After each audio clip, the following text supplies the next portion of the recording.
So, how about we talk about a really big emotional factor that usually comes up in personal relationships, but actually shows up in the workplace all the time? Have you Okay, got any idea what I'm talking about? there could be any number of those, I think. But yeah, put me out of my misery. What is it? Jealousy. Jealousy. Okay. Jealousy. Yeah. So I've seen jealousy at play just about everywhere that I've worked, from the smallest business, Yeah. which was like 3 people, Hmm. to the biggest, which was about 5,000 people that I worked in the biggest organization.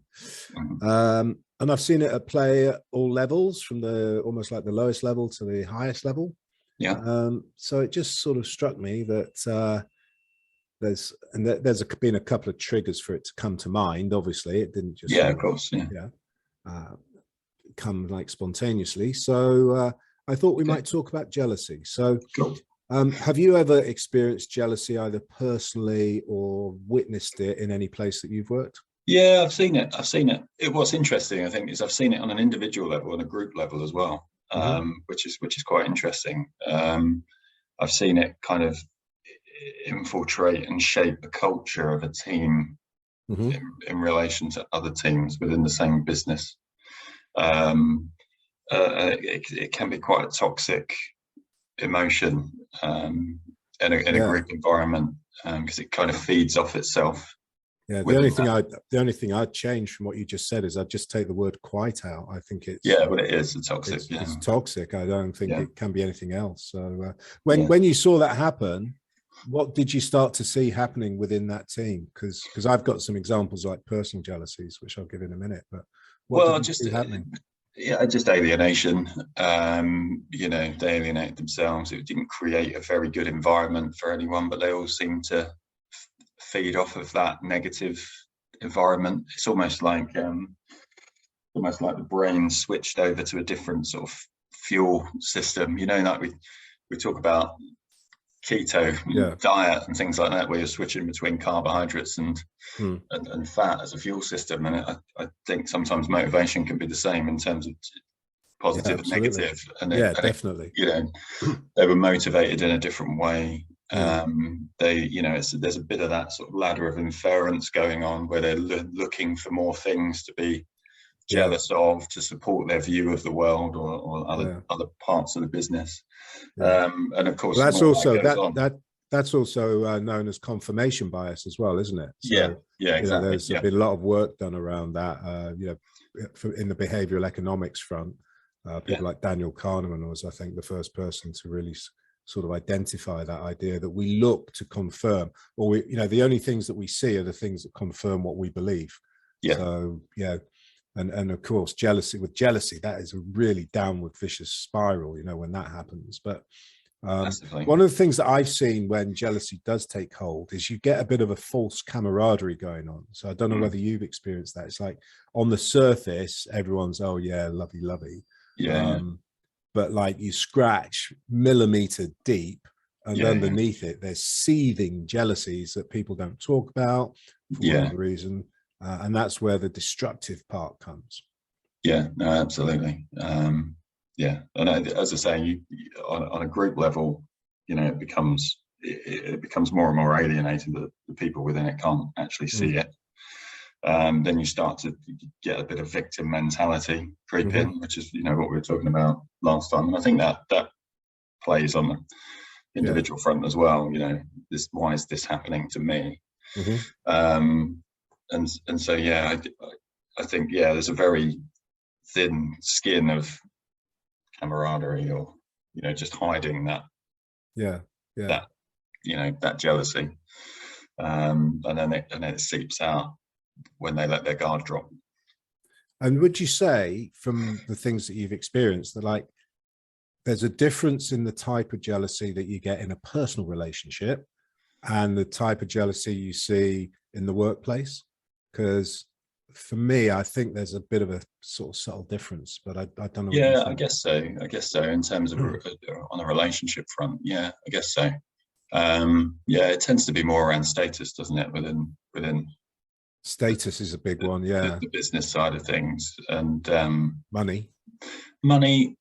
Also, I think that the parallel or the overlap is the attention side of things. Mhm. Or, special attention, as Yeah. it would be conceived, as a on the inside being jealous. Yeah.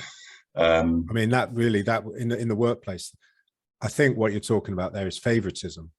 yeah, I guess so. But it's favoritism, or there's a whole sort of raft of things that people look for consistencies on, and if there are consistencies missing, then that falls on. Some people can put that into that bucket of favoritism, or special attention, or whatever you want to call it. And so but generally sort of status, money. It tends to be more in that space in a business environment. Well, when I was working in the bigger organizations, one of the things that I saw trigger jealousy was when, excuse me, was when like one person continually got given like the juicy projects, or if there was how can I put it, if there were like really cool events, obviously in the corporate world, you get invited to events, and they kept getting invited to events and other people didn't. And it's that sort of thing. I remember, I mean, this is obviously going back years and years, but at one place I was working, we were involved with something to do with one of the big two cola brands. Which ones are they on? And yeah, exactly. And Concorde. And what it resulted in was that there was, I think, 3 or 4 spaces for people to actually go and fly on Concorde, right? Well, the company had a couple of options, couldn't they? They could have put them up for lottery so that anybody could have had the opportunity, or of course it could have all been funneled into those people. And of course that was what was done. And I think these things, there's always opportunity to diffuse potential jealousies, and there's always opportunity to stoke them up, and I think it's like recognizing those opportunities in the moment and thinking about what you want to do about it, which is, I think, the real skill around this. I'm not saying it's easy, but I think there is a real skill around managing jealousy. I don't know what you think. Yeah, no, I agree, and it can be massively mismanaged as well, as you've alluded to. But yeah, I do think there's a real skill. But it goes back to what we were talking about, the awareness conversation that we had. You've got to pick it up and get under the skin of it and figure out why it's happening. And sometimes that's I know we're talking about sort of the professional life here, but sometimes actually that's the personal life spilling into the professional environment, and you have to kind of get to the root cause of that with that person and understand what's going on in their world, because it is, back to that, ladder of inference. If it's happening outside, it's quite easy to bring that into work with you and start looking for evidence to support. Well, I think what I'm taking from what you're saying there is that, if you think about what jealousy is, so it's a deep-rooted emotion, isn't it? It's like jealousy comes from somebody's insecurities, generally about themselves. So the chances are, if you've got someone who is showing jealousy in personal relationships, it's going to be almost impossible for them not to show it in the workplace as well, because it's not driven by where they're at and what they're doing. It's driven by something that's deep inside them. So that then, of course, raises all sorts of challenges around, well, how do you manage it in the workplace? Because stepping into that area is very, very difficult if you see it happening. Managing that aspect of workplace behavior is not something that HR rules make easy, in my experience. No, they don't. And there is a tendency not to see the person as a whole as well within a business. You tend to see them with, in relation to their role. And, good leaders actually take the time and invest the time in understanding that person as a whole. Yeah, yeah. You know, and obviously work is just a part of that. So you know, that's another area. If you're only really investing the time to learn about that person in relation to their role, and it starts and ends there, then you're never going to be effective at managing that dynamic. Yeah, yeah. Because it's always going to be happening outside the workplace.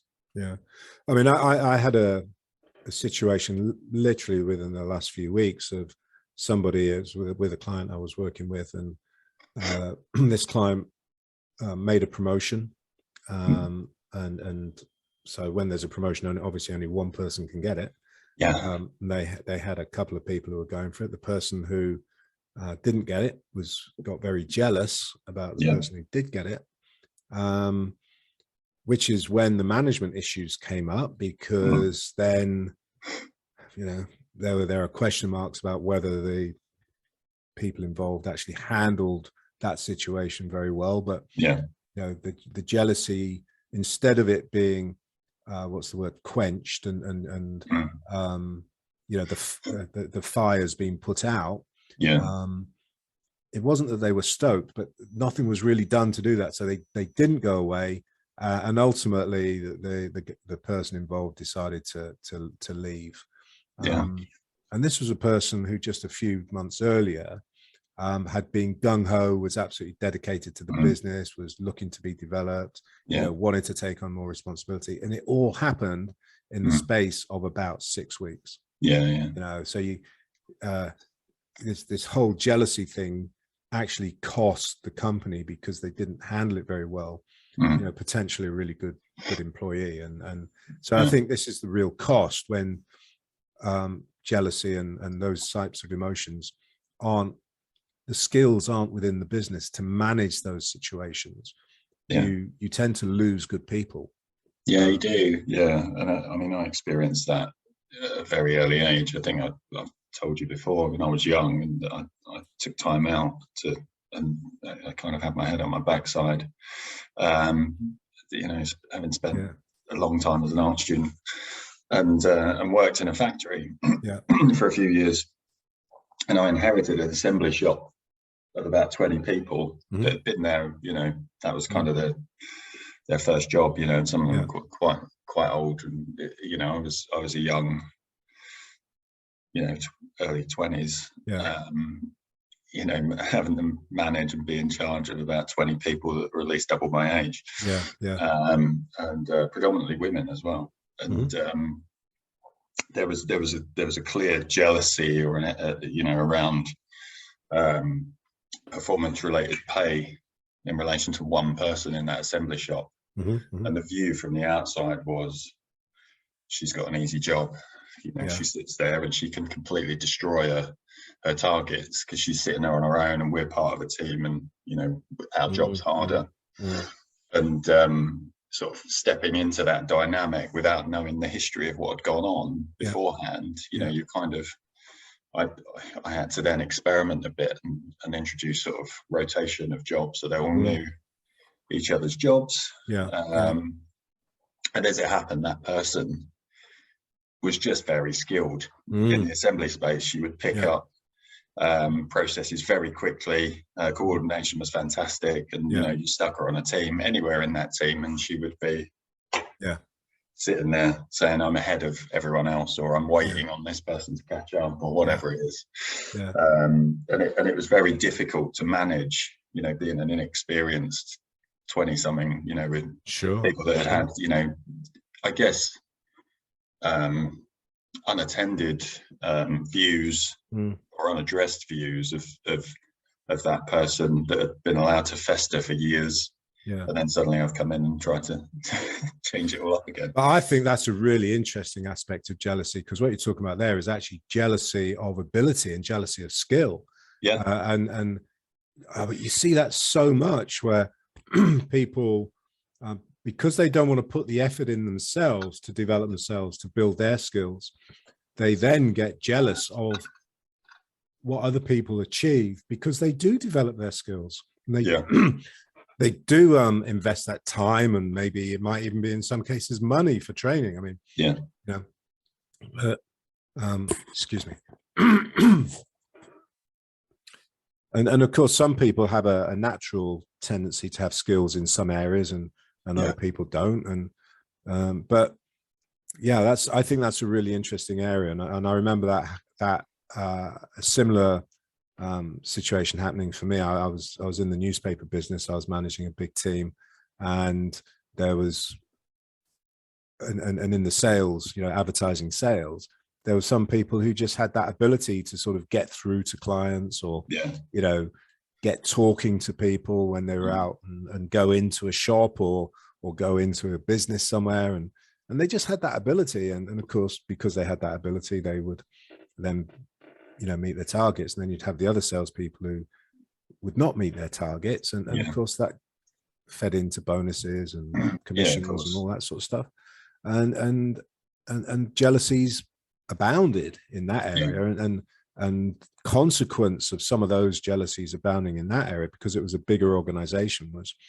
I had lots of grievances to actually particularly when I just moved in, there was like 2 or 3 grievances happening, which is pretty serious in a big organization. I don't know if you've been through them, but once somebody raises a grievance, the bureaucratic process you have to go through is a nightmare.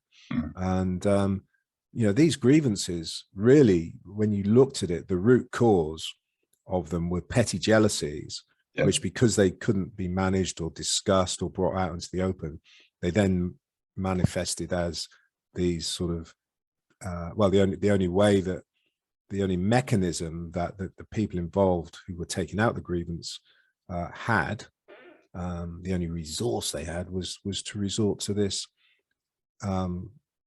sledgehammer to crack a nut. Let's put it that way, and of course it hurts everybody. Exactly. Everybody comes out slightly worse after a grievance. The trust is eroded, eroded, and all that sort of stuff. So somehow getting to the core and developing the skills of recognizing when jealousy might be coming out, and then having some sort of process by which to alleviate it, so that it doesn't then become debilitating, seems to be the way to go. But are you aware of any way of doing that? I guess I was just thinking about that, really, because I look at things like the Kubler-Ross change curve and things like that, in terms of what people are going through emotionally when they hit what they perceive as a wall or an area of change. Because I think jealousy does sort of sit within that that area, when there's obviously something that triggers them, and they think, well, actually, I'm not happy with this. And that could be, to be fair, it doesn't matter what the actual cause is. It's then you're dealing with what they perceive as the cause and what they feel is the cause. And so sort of taking them through that process of the change curve, because you do when jealousy hits, you do get a dip in morale, and you do get a dip in, well, why is this happening to me? Can you remember can you remember off the top of your head what those stages through the change curve are? The first one's denial, isn't it? I think. Yes, you put me on the spot now. So I think the first one's denial, and then it's frustration, and then I think after that you get a resignation of, God, this is the way it is, and that's when you get that real dip in morale. And then coming out of that, you have an element of experimentation. I think anger's in there as well, isn't it? Well, anger is probably in that frustration bit. I think that's where I normally point that, but I don't know. It might be another spot in the line. I don't know. But you get an experimentation, and then as they come out, they get a kind of an acceptance of the new world, or the new way things are. But it's but I guess jealousy you could match jealousy to that curve, I guess. So that Kubler-Ross curve is something that I think is very useful, and certainly when I've been working on some of the bigger corporate trainings that I've done, we've used that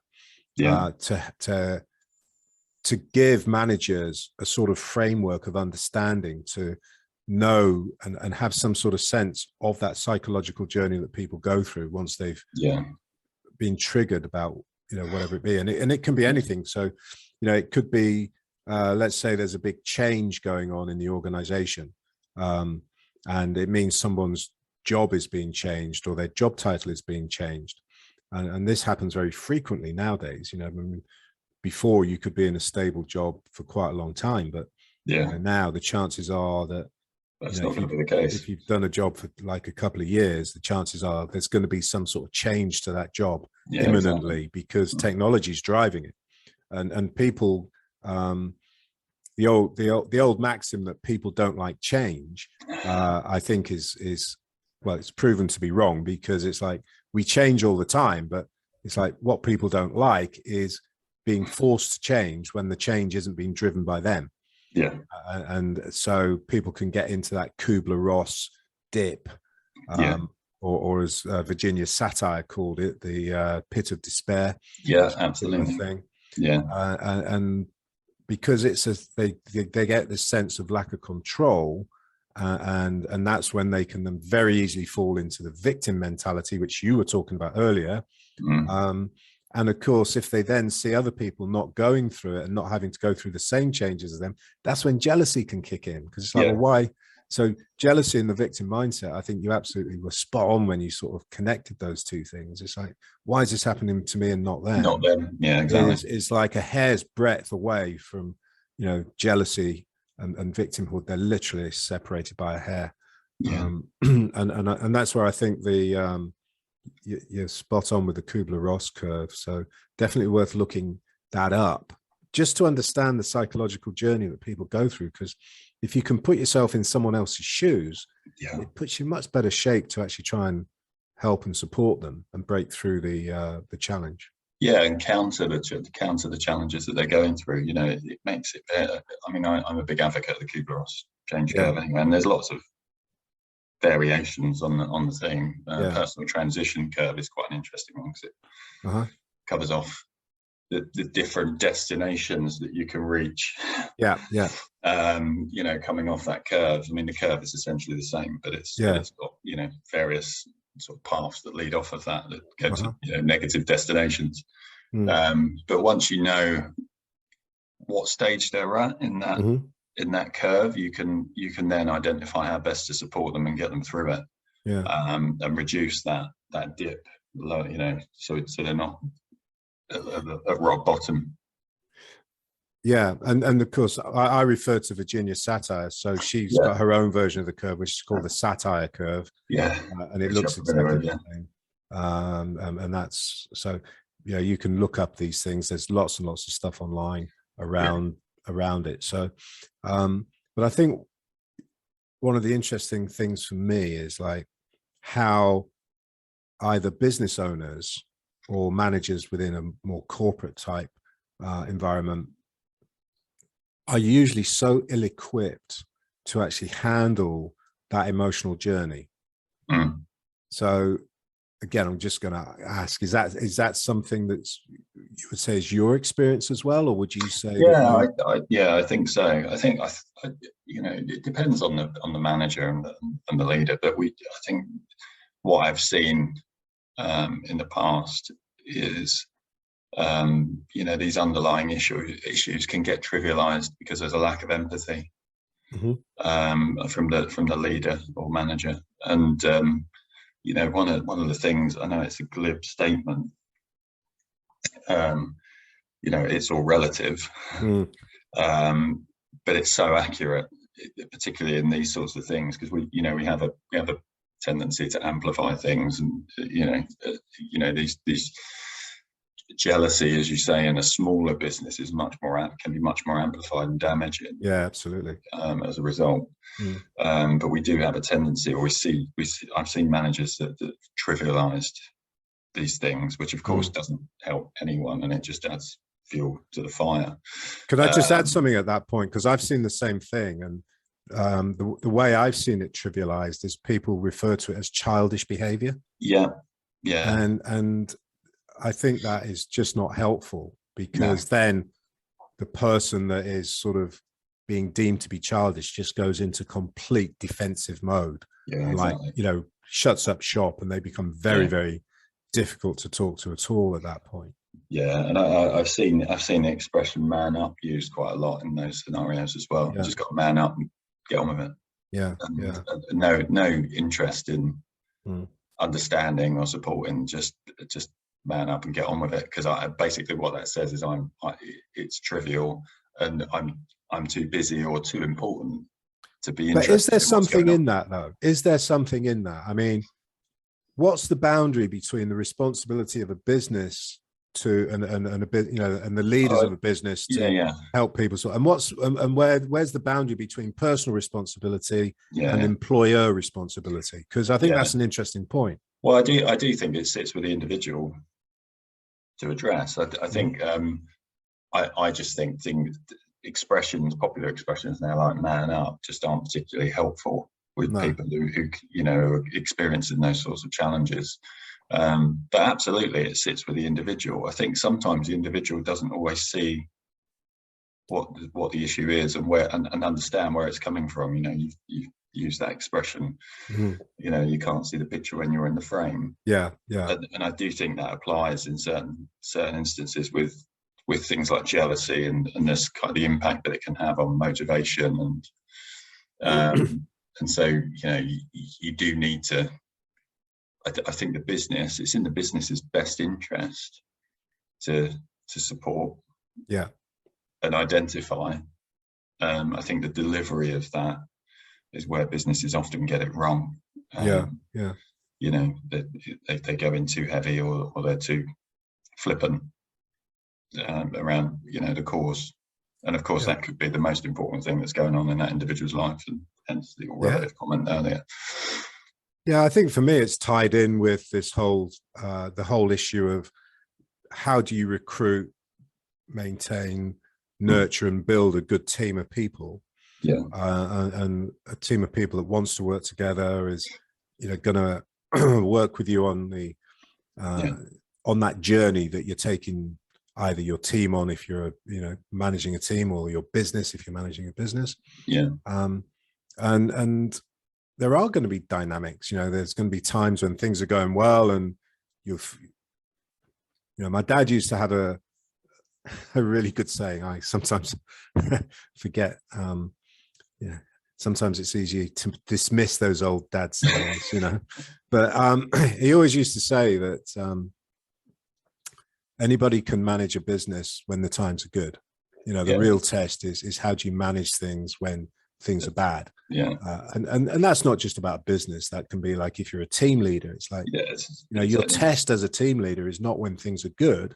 Your test as a team leader is when things aren't going so good. It's like, how do you handle it? And this is where the, you know, leadership skills training comes in, management skills training comes in. You know, like we were talking about a couple of episodes ago around self-awareness. When things aren't going well, what's your emotional state like? You know, because if you can't control your own emotions when you've got challenges coming on, you can bet your bottom dollar that everybody else can see that, because you communicate your emotional state in all sorts of unconscious ways through, you know, micro signals in your body language and everything that psychology knows now. So, you know, this is a big issue really at both the personal level and the business level. And it's one that both sides need to invest in to get the best out of the team, best out of the people, I think. And I guess sort of a question to you there, because I've been sort of looking at things like needs lately and sort of need fulfillment. I mean, how much of that sits in the realm of need fulfillment, or you know, in a lack of ability to understand what that need is and fulfill it from an individual perspective? I think needs is huge. So I've researched a lot around needs, because you know, I wrote my book, The Thinking Revolution: How to Unleash the Full Potential of Your Mind. And there's three core elements that I wrote about within that, and one is needs. So I've researched the heck out of that whole aspect, and what I identified was, if you look at all of the different theories of needs, what you can identify is sort of 18 different types of descriptions of needs. You know, once you've deduplicated the different words that people use and sort sub bring it down, categories, aren't they? Yeah, is 18. Now, the person who condensed that the most was Maslow. He had his hierarchy of needs, which was 5, and then it sort of became 6. And that's great, but it doesn't really get into the detail. And I wanted to get into the detail. So I ended up identifying these 18 needs, and they range from, you know, at the very basic level, it's like the need to eat, sleep, drink, and have somewhere safe to live. Those are your security needs. Yeah. And I think I think you're absolutely right. It does stem from all this. And what we are terribly bad at is actually acknowledging what our needs are, because no one's ever really educated us as to what those needs could be. Yeah. And then it's understanding how those needs actually affect the way we think, because again, through this research and then sort of comparing it and relating it to my own experience, it's like, if you feel that you cannot fulfill and satisfy your needs, it's the most debilitating feeling in the world. You feel completely disempowered. And that's when, funnily enough, the feeling of victimhood can come in. This is when blame culture comes in. You start blaming circumstances outside yourself. And the phrase that I always come back to on this, and I've yet to meet anybody, and I've done this hundreds and hundreds of times, is like, if you ask somebody when they were a kid, and they did they ever have the experience of you know, particularly when they were young, saying, I want that, I want this, and a parent or a teacher or an aunt or an uncle would say, don't say I want, say please may I have. Or I would like. Or I would like. Yeah, so you have to ask permission to want, and that lesson gets driven into you at a really early age. And of course, actually, all the I want is saying is, that's a need I want fulfilled. So, and I've never met anybody who wasn't taught that lesson at a very early age. And what it leads to in adulthood is people not being able to answer the question. If I ask them, so what is it you really want? Or need. I would say 95% of people I ask cannot answer that question. Because they feel selfish. It's an interesting thing, isn't it? Because I was thinking about this at the weekend. There's lots of mechanisms now to help people express how they feel, but not express what they need. And you think about all the emojis that people use now, and GIFs even are creeping into that space where they express how people feel. But actually, the real power is in understanding and being able to articulate, as you say, what you want or what you need. It's absolutely, and it's a really uncomfortable space for people. There's no support mechanism for that. There's no mechanism for that in terms of to make it easier. And as a result, it's kind of it does have a bit of a taboo flavor to it. I mean, as a kid, I kind of, and you know this, I grew up thinking I have to put everyone else's needs before my own. Well, me too. And absolutely. And lots of people grow up with that perception. I would say it's the vast majority of people grow up with that. And most people who can be quite comfortable saying how they feel still have on the other side of that coin this inability or blockage to say what they want or need. And that it's absolutely, if you look at any personal development program, and I've looked at loads and loads and loads, ranging from like the absolute woo-woo on one side, right through to what you might call the deep psycho therapeutic on the other, at the other level of the extreme. Virtually all of them start off with demanding of you that you identify what it is you want. Because without that, you've got no means of moving forward. But of course, there's the other side of that coin of identifying what you want, because the minute you do that, and this is a big blocker as well. So it's not just the programming that we've had from parents and, Yeah. you know, other influences in our lives. But the other thing that happens is when you start to think about what you really want, what happens in your brain is your brain starts looking for those things that you're lacking, Yeah. that stop you from getting it. So it's like, Yeah. you know, if you, sorry, just to trivialize this a bit, but like, you know, if let's say you want to be a pop star, Yeah. and that's what you really want for whatever reason, your brain might cut in and say, yeah, but you're a rubbish singer, or yeah, you can't stand up in front of an audience, or you know, you can't perform. So these inner doubts and limiting beliefs kick in the minute that you start to identify what it is you really want. Almost instantaneously, your brain is kicking on with limiting beliefs, which comes back to your ladder of inference, doesn't it? Yeah, exactly. But it does seem a key.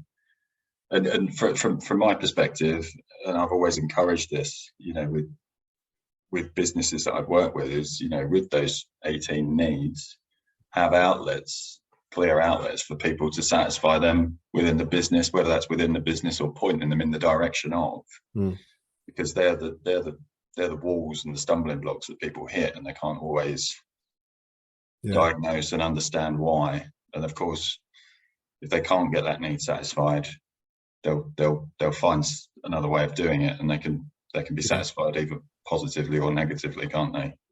Yeah. So I saw a brilliant example of that.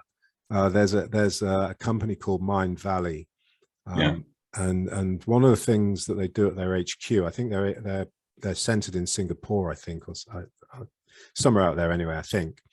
And one of the things they do in their head office is they have this wall, and everybody has to put a little like post-it note on there or something, and on it is written like something they really want. And it could be anything from like, well, I want to go on a trip to the Himalayas, or I think somebody said, I want to write a book and become a motivational speaker. And so everyone's encouraged to put down on this what they really want, even if it seems counterproductive towards their job and what they're being paid to do. But what comes from that is everyone starts looking for opportunities to help each other achieve those needs. And actually the example of the person who wanted to write the book and become a motivational speaker, they were actually encouraged to do that by one of the senior leaders within Mindvalley, and they went off and they were able to do that. And you think, well, why would a leader want to encourage somebody to follow a career path outside of their employment? Well, if you think about the reputation you want as a business, surely you want to be a business that has a reputation of helping people to achieve the best of themselves, to achieve their potential. And if you do that, then you're going to have it's going to be like a vacuum. Anyone that's good, anyone that has ambition, anyone that has that drive is going to come and want to work for you. And that's exactly what Mindvalley have achieved. If they ever advertise for a position, they get not just thousands of applications, as everyone does now, but the quality of application they get and the effort that people put in to apply because they really want to go and work there is unbelievable. So there's some videos on this on YouTube if you want to go. Mindvalley is very open, and you can search these videos out. So these aren't just sort of apocryphal, not apocryphal, what's the word? Anecdotal stories. This is real. And this is a company that's really embracing that idea of helping people to fulfill their needs. Cool. So jealousy, a real problem, but a solvable problem. But it takes investment from both sides. It does. And commitment to it as well. Cool.